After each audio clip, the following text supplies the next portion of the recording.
আসসালামু আলাইকুম, সবাই কেমন আছেন? আশা করি সবাই ভালো আছেন। আলহামদুলিল্লাহ। যাত্রী সেবায় নিয়োজিত রয়েছি আমি মোহাম্মদ আমজাদ। এই মুহূর্তে আছি আমি আমার কুমিল্লা জেলা লাকসাম থানা কৃষ্ণপুর একটা গ্রামে। তো আমার এক দুবাই প্রবাসী ভাই আসতেছে বাংলাদেশে। তো আমাকে বলল, ভাই আমার পরিবার আসতে চাচ্ছে আমাকে রিসিভ করতে ঢাকায়। যদি ওনাদেরকে কষ্ট করে নিয়ে আসেন তাহলে ওনারা অনেক খুশি হবে আর আমিও অনেক উপকৃত হব। তো প্রবাসী ভাইয়ের কথা আর ফেলতে পারলাম না, যে কথা সেই কাজ।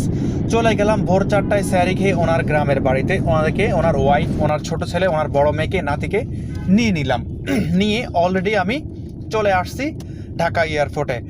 ভোর 4টার দিকে রওনা দিয়েছি, এখন বেলা বাজে 7টা। 3 ঘন্টায় চলে আসছি ঢাকা এয়ারপোর্টে, কোনো সমস্যা আলার মতো হয় নাই।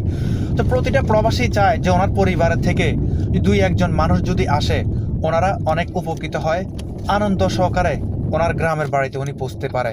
আর সবচেয়ে বড় কথা হচ্ছে, আমি যেহেতু ঢাকায় থাকি, আমার এয়ারপোর্টের পাশে আমার বাসা, কন্টিনিউ চেষ্টা করি যে ঢাকা থেকে আমি বেশিরভাগ আমাদের জেলায় যাওয়ার চেষ্টা আমি করি।